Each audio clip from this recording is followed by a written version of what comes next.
안녕하세요. 사연을 부탁해입니다. 오늘의 사연을 소개하겠습니다.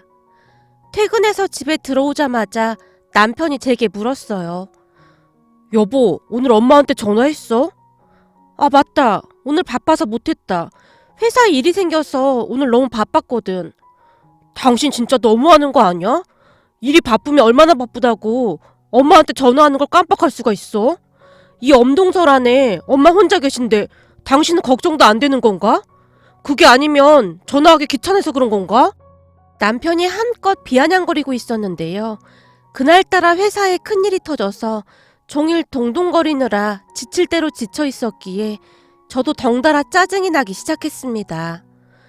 당신 내가 오늘 회사에서 무슨 일이 있었는지 알기나 해? 거래처에 납품한 상품이 잘못돼서 그거 처리하느라 종일 한 끼도 못 먹고 이 추운 날 밖에서 덜덜 떨면서 일했어. 근데 매일 전화하다가 오늘 전화 한 번 못 드린 게 그렇게 욕먹을 일이야? 말 나온 김에 하는 말인데 사실 나 어머님께 전화드리고 싶지 않아. 전화해봤자 시큰둥하게 반응하시는데 전화하고 싶겠어? 그랬구나. 이제야 슬슬 본색을 드러내는구나. 결국 우리 엄마가 불편해서 전화 안 한 거다 그 말인 거네. 그러는 당신은 우리 부모님한테 이번 달에 전화 몇 번이나 드렸어? 내가 알기론 한 번도 안 한 걸로 알고 있는데. 한두 번 통화했거든? 그건 우리 엄마가 뭐 물어보려고 당신한테 먼저 전화했던 거잖아. 이미 잔뜩 흥분한 상태였기에 제가 남편에게 버럭하고 말았습니다. 장모님이 한 거나 내가 한 거나 그게 그거지. 아무튼 통화는 한 거잖아. 사실 난 장모님이 너무 반기는 거 부담스럽고 싫어. 너무 가식적으로 느껴진단 말이야. 그리고 며느리랑 사이랑 똑같냐? 당신은 며느리인데 마땅히 며느리 노릇을 해야 하는 게 맞는 거지. 거기다 우리 엄마 혼자 계시는데 그게 그렇게 어려워? 뭐? 당신 지금 그걸 말이라고 하는 거야? 말도 안 되는 남편의 억지에 너무나도 기가 막혔기에 제 말문이 턱하고 막히고 말았습니다. 그 뒤 남편과 저는 한동안 눈도 마주치지 않고 지내고 있었어요. 그러다가 며칠이 지난 어느 날 시누이가 잠시 우리 집에 들른다고 했고 그제서야 남편이 제 눈치를 보며 미안하다고 사과를 했어요. 아마도 시누이 앞에서 다툰 모습을 보여주고 싶지가 않았겠죠. 시누이는 약간은 냉랭한 성격으로 워낙 표정이 없는 사람이라고 해야 할까요? 그랬기에 결혼하고 몇 달이 지났을 때였음에도 불구하고 시누이의 속마음을 여전히 알 수가 없었거든요. 그날도 시누이가 집에 와서 별말 하지도 않고는 직접 담근 생강청을 제게 건넸어요. 이거 우리 시어머님이 직접 담근 생강청인데 겨울 내내 이거 우려 마시면 감기는 담쌓고 산대. 올케 겨울에 감기 달고 산다고 해서 지나가는 길에 잠깐 들렀어. 회사에 두고 수시로 마시면 좋을 거야. 그럼 난 이만 갈게. 형님, 식사라도 하고 가세요. 제가 빨리 준비할게요. 괜찮아. 요즘 어떤 정신나간 시누이가 올케한테 밥상을 차리라고 해. 올케도 종일 회사에서 힘들었을 텐데 대충 챙겨 먹고 얼른 쉬어. 시누이는 그저 그 말만을 할 뿐이었습니다. 처음 시누이를 만났을 때가 문득 생각나는데요. 시누이와 남편은 남매지간이 맞나 싶을 정도로 참 많이도 달랐거든요. 이걸 어떻게 설명해야 할지 잘 모르겠지만 남편은 약간 여리고 감성적인 반면 시누이는 괄괄하고 말도 거침없이 하는 그런 사람이었어요. 그랬기에 처음 시누이를 봤을 때 약간 무섭다라는 생각마저 들었지만 결혼하고 나니 오히려 뒤끝없는 그런 성격이 편할 정도였어요. 오히려 남편처럼 지지부진한 성격이 더 피곤하기만 했으니까요. 남편은 대기업에서 회계 관련 업무를 하고 있었는데요. 어찌 보면 굉장히 꼼꼼한 그런 스타일이어서 회사에서도 꽤 인정을 받고 있었습니다. 하지만 결혼 후 지내보니 그 꼼꼼함이 쪼잔함으로 변하기도 하더라고요. 너무 틀에 박혀서 하나하나 따지는 남편의 모습에 결혼 6개월 만에 정남이가 떨어질 정도였으니까요. 시누이와 남편의 성격이 바뀌어서 태어났다면 얼마나 좋았을까 하는 생각마저 들었습니다. 암튼 그날 시누이가 생강청을 가져다 줘서 화가 약간 누그러지기 시작했고 남편과도 잘 지냈습니다. 물론 그 뒤에도 시어머님에게 매일 전화를 하면서 말이죠. 그러던 어느 날 돌이킬 수 없는 일이 일어나고 말았는데요. 퇴근 후 식사를 하던 남편에게 그달 집안 행사에 대해 말을 했어요. 다음 주에 우리 엄마 생신이라 다음 주 토요일 날 가족들끼리 다 같이 식사하기로 했어. 그러니까 당신도 잊지 말고 있어. 선물은 내가 알아서 준비할게. 다음 주 토요일? 알았어. 나도 기억해둘게. 남편이 대수롭지 않다는 듯이 대답을 했기에 저도 별 걱정하지 않고 있었어요. 그리고 시간이 지나서 가족 모임 전날이 되었고 제가 남편에게 다시 말을 꺼냈어요. 여보, 잊지 않았지? 뭘 잊지 않아? 아니, 우리 엄마 생신이라 내일 다 같이 식사한다고 했잖아. 내일 아침 일찍 출발해야 해. 점심 먹기로 했거든. 그리고 내일은 친정에서 다 같이 잔다고 하니까 우리도 그렇게 하자. 오랜만에 가족들 다 모이는 거잖아. 그게 내일이었나? 어쩌지? 난 안 될 것 같은데. 뭐? 그게 무슨 말이야? 내가 일주일 전에 말했던 거잖아. 그럼 당신은 안 가겠다 그 말인 거야? 당신은 갑자기 버럭하는 그 버릇 좀 고쳐. 우선 내 상황을 들어봐야 할 거 아니야. 그래, 한번 드러나 보자. 대체 당신은 왜 못 가는데? 내일 우리 엄마랑 식사 약속 있어. 우리 엄마가 입맛도 없고 그래서 며칠째 식사를 잘 못 하신다고 해서 내가 맛있는 거 사드리기로 했어. 당신도 그래. 맨날 엄마랑 통화하면서 어떻게 그런 것도 모를 수가 있어? 나한테는 그런 말씀 없으셨으니까 모르지. 내가 어머님 속에 들어갔다 나온 것도 아니고 일일이 어떻게 다 알아? 남편이 시어머님 때문에 미리 약속했던 엄마 생신에 참석하지 않겠다는 말을 했기에 화가 난 제 입에서 그런 말들이 쏟아져 나왔어요. 평소 남편이 얼마나 꼼꼼한 성격인지 뻔히 알고 있는데 일주일 전에 말한 중요한 약속을 기억하지 못할 리가 없었거든요. 한마디로 남편은 고의적으로 그 자리를 피하고 싶었던 겁니다. 그런 남편이 괘씸하기만 했기에 저도 모르게 우라가 치밀어 올랐어요. 하지만 남편은 말도 안 되는 억지를 부리면서 오히려 저를 몰아붙이기 시작했어요. 거봐, 당신 그 마음이 문제야. 그렇게 건성으로 통화를 하니까 우리 엄마가 어떤 상태인지도 잘 모르는 거잖아. 아무튼 난 내일 처가에 못 갈 것 같아. 그리고 당신 혼자 가면 되는 거잖아. 뭘 굳이 나까지 참석하라고 그 난리야. 당신 진짜 이기적인 거 알고 있어? 만약 내가 어머님 생신에 참석 못한다고 하면 당신 어떨 것 같아? 장모님 생신이랑 우리 엄마 생신은 다른 거지. 생각해봐. 우리 엄마는 혼자 고생하면서 우리 남매를 키우셨잖아. 그러니 우리가 얼마나 안쓰럽겠어. 나도 우리 아버지만 계셨어도 안 그래. 근데 장모님은 장인어른도 계시고 처남이랑 처제랑 당신까지 있잖아. 그럼 된 거 아닌가? 됐어. 당신이랑은 말이 안 통해서 도저히 못하겠다. 당신 내 말 잘 들어. 그동안 난 어머님한테 할 만큼 했어. 당신이 거짓 매일 안부 전화 드리라고 해서 그렇게 했고 한 달에 몇 번씩 반찬도 만들어서 가져다 드리라고 해서 그것도 했어. 그 정도면 나도 할 만큼 했다고 생각해. 근데 시간이 지나면 지날수록 이해가 안 되더라고. 왜 나만 이래야 하는 거지? 그런 생각이 들더라. 주변에서 나한테 뭐라고 하는 줄 알아? 내가 당신한테 가스라이팅 당하고 있는 거래. 그래서 곰곰이 생각해보니 그런 거 같더라고. 암튼 됐고, 당신은 말이야, 내일 우리 엄마 생신 축하 자리에 참석 안 하면 나도 더 이상 당신이랑 못 살아. 그러니까 그런 줄 알아. 뭐? 못 산다니 그게 무슨 말이야? 그럼 이혼이라도 하자 그 말인 거야?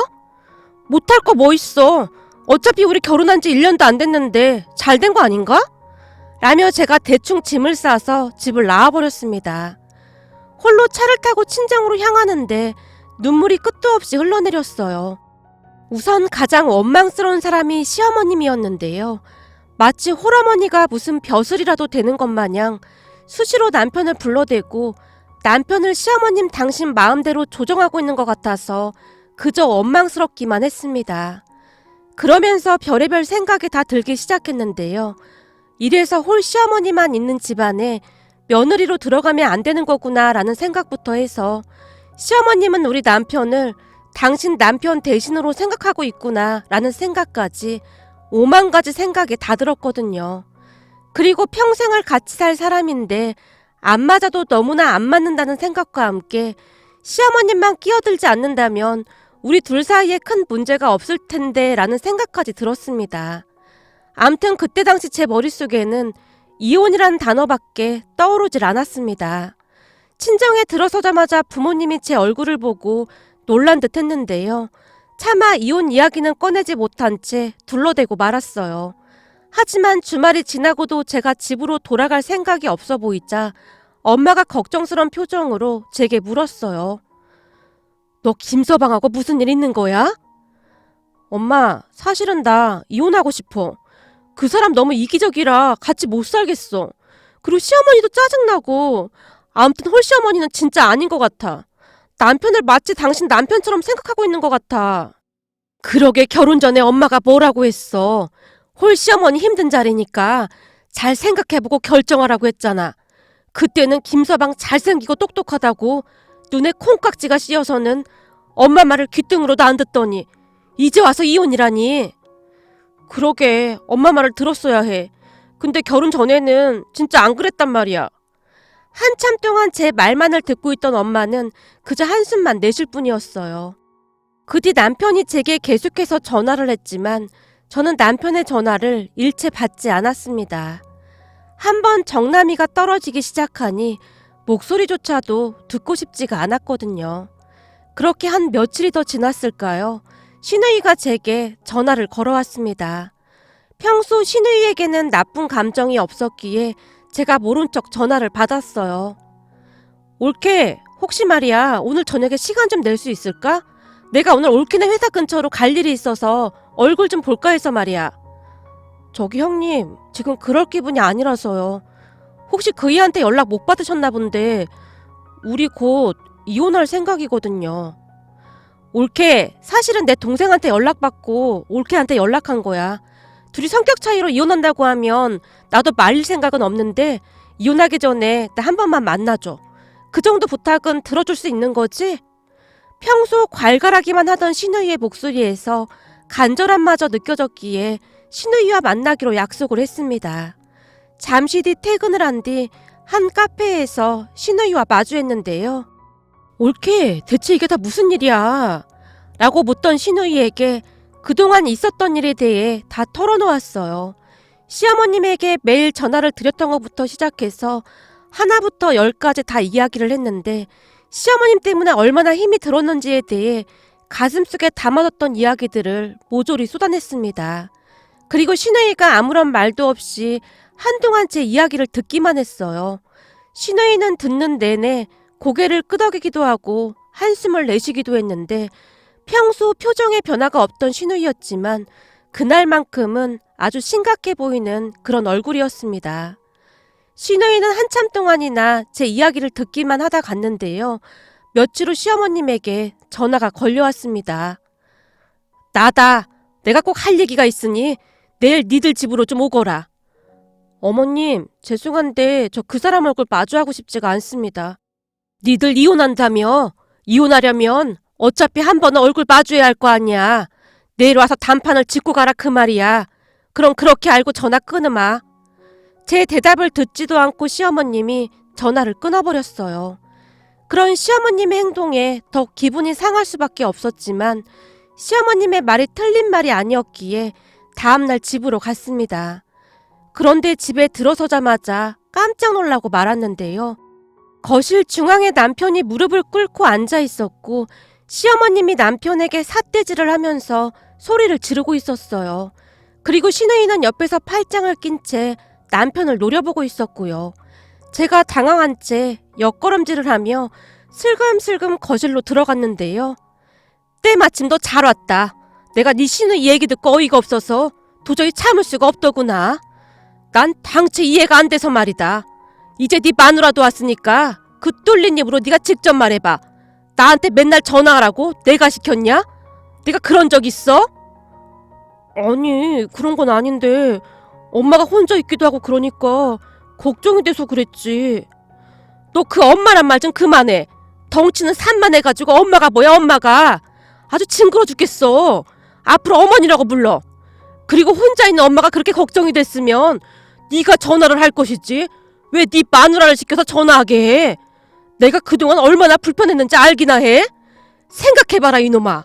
매일같이 할 말도 없어 죽겠는데 며느리가 맨날 전화를 해대니 아침부터 아주 죽을 맛이었다 그 말이야. 근데 그걸 네가 시켜서 했다 그 말인 거냐? 시어머님이 남편의 등짝을 내리치며 외쳤는데요. 그 바람에 남편이 온몸을 비비 꼬아대고 있었어요. 그 순간 시어머님이 저를 보며 다시 물었어요. 며느라, 매일같이 나한테 전화하라고 이놈이 시킨 게 맞는 거냐? 너 거짓말할 생각하지 말고 있는 그대로 말해. 그게 남편이 어머님 혼자 계신다고 걱정이 된다고, 그리고 어머님도 전화 안 드리면 화내신다고 했어요. 나 참 환장하겠네. 난 그것도 모르고 그동안 네 눈치 보느라 전화하지 말라는 말도 못하고 있었잖니. 생각해봐라. 네 성격이 워낙 조용조용하니까 혹시나 내가 말을 잘못해서 네가 상처라도 받지 않을까 싶어서 계속 참고만 있었다. 그렇잖니. 그렇잖아도 내 말투가 투박해서 가끔 네가 상처를 받았잖니. 내 딴에는 네가 내 생각해서 매일 전화하는데 그걸 하지 말라고도 못하고 어찌나 답답했는지 모른다. 그리고 이놈아, 내가 널 낳았지 네 처를 낳았냐? 아무 상관도 없는 네 처한테 네가 뭔데 전화를 해라 마라 해. 어머님, 그동안 저는 어머님이 이 사람한테 다 시키신 줄 알았어요. 그래서 저도 오해를 좀 했습니다. 나 참 뭐 이런 등신 같은 인간이 다 있어. 그리고 말이 나와서 하는 말인데 네가 언제부터 나를 그렇게 신경 썼어? 결혼하기 전에는 평생 전화 한 통도 안 하던 인간이 왜 네 처한테 대리 효도를 시켜? 가만히 있어봐라. 너희는 오늘 그냥 단판을 짓자. 시어머님이 남편을 향해 달려들었고 놀란 남편이 머리까지 조아리며 빌어대고 있었습니다. 그렇게 알게 된 사실인데요. 사실 그동안 남편이 제게 시어머님을 챙기라고 했던 그 모든 것들은 시어머님이 시켜서 한 게 아니라 남편 혼자만의 생각이었다고 했습니다. 그러니까 한마디로 시어머님은 제가 전화를 드리는 것도 반찬을 해다 드리는 것도 다 불편하고 귀찮기만 했다고 하네요. 그날 시어머님의 말을 곰곰이 생각해보니 그동안 제가 전화를 드릴 때마다 항상 퉁명스럽게 받았던 것이 떠올랐어요. 거기다 제가 반찬을 가져다 드리러 갔던 어느 날은 시어머님이 혼잣말을 한 적도 있었고요. 난 집에서 밥도 잘 안 해먹는데 반찬은 뭐하러 해와. 이렇게 우리 집에 오는 것도 난 좀 그렇구나. 라고 말이죠. 사실 내가 결혼 전에는 잘 몰랐는데 결혼해보니 장인 장모님 사이가 너무 좋더라고. 그게 너무 부러웠어. 식사를 할 때도 장인어른이 장모님 숟가락 위에 반찬도 올려주시고 수시로 장모님 어깨도 주물러드리는 모습이 진짜 부럽더라고. 근데 우리 엄마는 우리 때문에 평생을 남편도 없이 사느라 저런 대접도 못 받아봤겠구나 싶어서 양심의 가책 같은 것이 느껴졌어. 그래서 처갓집에 가는 게 더 싫어졌어.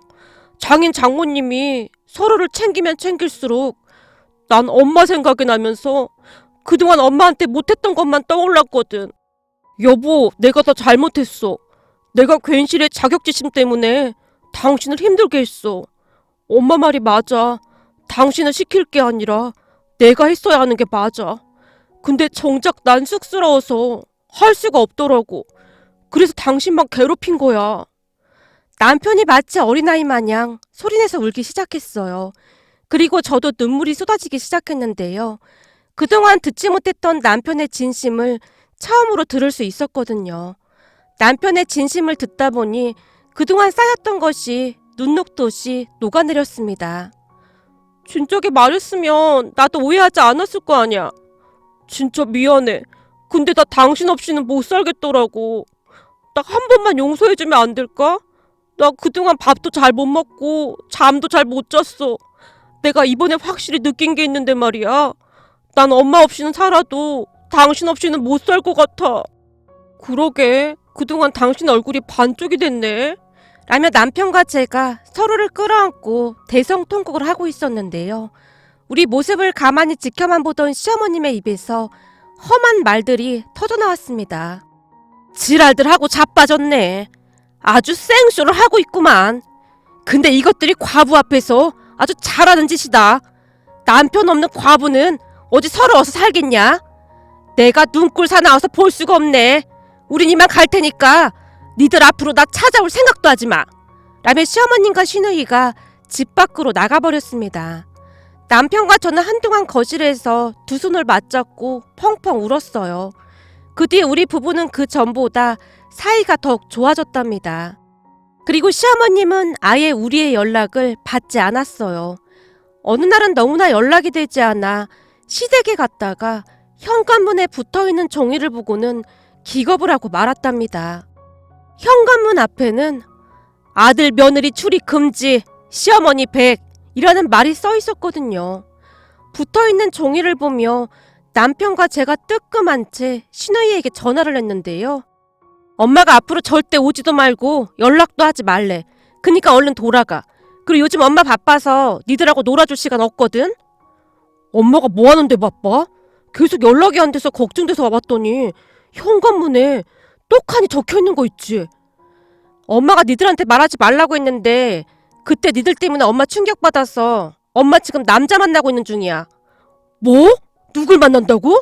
누나 지금 농담하는 거지? 농담 아니야. 그때 네가 엄마가 불쌍하다 뭐하다 나불대가지고 엄마도 많은 생각을 했대. 그래서 늦게나마 짝을 찾았다나 뭐래나. 암튼 그랬어. 그럼 진짜로 엄마가 남자를 만난단 말이야? 그렇다니까. 암튼 괜시레 바쁜 엄마 귀찮게 하지 말고 얼른 돌아가. 시누이가 짜증스럽게 말하고는 전화를 끊어버렸지만 우리는 시누이의 말이 믿어지지가 않았습니다. 하지만 얼마 뒤 시어머님이 다 같이 식사를 하자고 해서 한 식당으로 나갔는데요. 그곳에 시누이가 말하던 그분이 시어머님 옆에 딱 붙어 있었습니다. 놀란 남편과 제가 어떤 표정을 지어야 할지 몰라 두리번거리고 있었는데요. 와서 앉지 않고 뭐하고 있어? 그리고 인사해라. 여기는 내 영혼의 단짝인 길봉구씨다. 봉구씨, 여기는 우리 아들 며느리예요. 아이고, 그 말로만 듣던 아들 며느리군요. 내가 듣자 하니 둘이서 맨날 우리 달링 염장을 질러댄다고 하던 그 아들 며느리? 아유, 남사스럽게 달링이 뭐예요, 달링이. 뭐 어때요? 우리도 그동안 못했던 거 다 하면서 살아야죠. 여기 봉구씨는 나보다 나이가 5살이나 연하다. 난 요즘 봉구씨 만나느라 바쁘니까 니들 나한테 연락할 생각도 하지 마. 나도 이제는 내 인생을 좀 즐기면서 살 거다 이 말이야. 두 분이서 어찌나 사이가 좋아 보이던지 잠깐 넋이 나갈 정도였는데요. 아무래도 남편이 큰 충격을 받은 듯 해보였습니다. 봉구라는 분은 시종일관 시어머님을 챙겼는데요. 생선 가시도 일일이 발라서 시어머님 숟가락 위에 올려주는 모습이었거든요. 그렇게 우리는 식사를 끝내고 큰 충격을 받은 채 집으로 돌아왔는데요. 많이 놀라긴 놀란 모양으로 남편의 얼굴이 말이 아니었습니다. 그 뒤 시어머님과는 거짓 연락이 끊어지다시피 되었어요. 아예 우리의 연락을 받지도 않았거든요. 어느 날은 제가 걱정이 돼서 시누이에게 연락을 했지만 엄마 연하남친 만나느라 지금 무지 바쁘니까 신경 쓰지 마 라는 말만을 할 뿐이었어요. 그렇게 시간이 얼마나 지났을까요? 그날은 정말 오랜만에 시댁 가족들끼리 식사 약속이 있었기에 약속 장소로 향했어요. 남편이 일이 조금 덜 끝났다며 저보고 먼저 가보라고 해서 저 먼저 식당으로 가게 되었는데요. 시어머님과 시누이가 식당에 먼저 와 있는 듯 해보였습니다. 룸 안에서 두 분의 목소리가 들려왔거든요. 너 동생이랑 올케한테는 말 안 한 거지? 뭘 말을 안 해? 왜 그거 말이야, 우리 비밀. 아, 비밀? 봉구 아저씨 얘기 말하는 거지? 엄마, 말이 나와서 내가 물어보는 건데 그 아저씨 이름이 진짜 길봉구가 맞는 거야? 그동안 진짜 궁금했거든. 아, 봉구? 봉구 맞지, 길봉구. 봉구가 말이다. 어릴 때부터 이름 때문에 엄청 놀림을 받긴 했지. 봉구가 내 친구 봉숙이 동생이잖니? 딱 봐도 이름이 비슷하잖니? 근데 영구가 아니라 봉구인 걸 감사해야지. 영구보다는 봉구가 낫지 않냐? 영구나 봉구나 근데 친근감이 들긴 해. 그지? 언제 들어도 참 친근한 이름이야, 봉구. 어릴 때는 우리가 뽕구라고 불렀거든. 뽕구? 뽕구 아저씨도 참 힘든 삶을 살았네. 그나저나 뽕구 아저씨가 흔쾌히 도와주는 바람에 둘이 완전 속아 넘어갔잖아. 뽕구 아저씨 연기력이 아주 대단하더라고. 뽕구가 말이다. 옛날에 여자들을 참 많이도 만나고 다녔거든. 그 가닥에 나오는 거지 뭐. 뭐야, 그럼 혹시 엄마랑 진짜 그렇고 그런 사이 아니야? 얘가 뭔 소리라고 있어. 뽕구 마누라랑 나랑도 절친이거든. 그리고 무엇보다도 뽕구는 내 스타일이 아니야. 키로 보나 인물로 보나 네 아버지 정도는 돼야지. 뽕구는 너무 짜리몽땅해. 엄마는 아직도 아빠가 그렇게 좋아? 당연하지. 난 살면서 네 아빠 같은 사람을 본 적이 없어. 사람 착하지.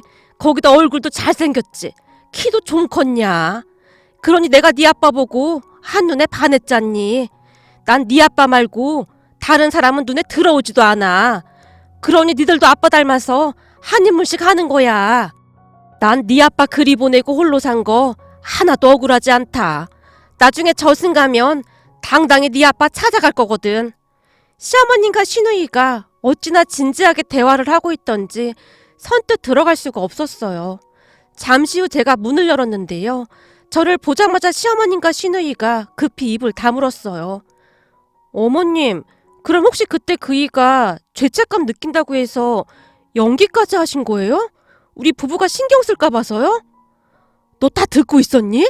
언제부터 들었어? 니들 조금 늦게 온다고 하더니 왜 이렇게 빨리 왔어? 그이가 먼저 가보라고 해서 저만 먼저 왔어요. 그리고 처음부터 끝까지 다 들었어요. 그 봉구 아저씨가 가짜 남친인 것까지요. 제 말에 시어머님이 놀란 채 헛기침을 했는데요. 저기 말이다. 그냥 그렇게 알고 있으면 안 되겠냐? 난 말이야. 진짜 억울한 거 하나도 없는데 그놈의 자식이 자꾸 이상한 소리를 해대니까 그런 거 아니겠냐? 그러니까 니들 제발 좀 다투지 말고 니들끼리만 잘 살아. 난 혼자 행복하게 잘 살고 있으니까 무슨 말인지 알겠냐? 네, 어머님. 심려 끼쳐드려서 죄송합니다. 예, 네가 그러니까 내가 무슨 말을 못하겠어. 네? 제가 왜요? 너 지금 또 눈에 눈물이 그렁그렁 하잖니. 난 우리 딸 눈에서 눈물 나오는 걸 본 적이 없거든. 근데 넌 내가 가끔 한마디씩 할 때마다 눈물이 그렁그렁 하니까 내 심장이 쿵하고 내려앉잖니. 혹시나 내가 상처라도 준 것 같아서 말이다. 그래서 그때도 나한테 전화하지 말라는 말도 못하고 그 사달이 났던 거야. 어머님, 지금 눈물이 그렁그렁한 건 너무 죄송하기도 하고 어머님 마음이 고스란히 느껴져서 그런 거예요. 그리고 우리 남편이 왜 그렇게 잘생겼나 했더니 아버님이 잘생기셔서 그랬군요. 어쩐지 저도 그이 보고 한눈에 반했잖아요. 어머, 얘가 이제는 눈 하나 깜빡하지 않고 과부 시애미 염장을 지르는구나. 시어머님이 장난스레 큰 소리로 웃었습니다. 그 뒤 우리 가족은 더욱 단단해졌답니다. 그동안은 서로의 마음이 다칠까 싶어 눈치만 보고 있었다면 이제는 마음과 마음이 통하는 사이가 되었다고 해야 할까요? 암튼 이제는 시어머님 눈빛만 봐도 알 수 있는 정도가 되었답니다. 다만 남편은 여전히 눈치가 없는데요. 그 봉구 아저씨의 존재를 여전히 믿고 있었거든요. 제가 눈치를 그렇게 줬음에도 눈치채지 못하더라고요. 그래서 가족 모두 그냥 모른 척 하기로 했습니다. 아마도 평생토록 눈치채지 못할 것 같습니다. 오늘의 사연은 여기까지였습니다. 즐겁게 보셨다면 구독, 좋아요 부탁드립니다. 고맙습니다.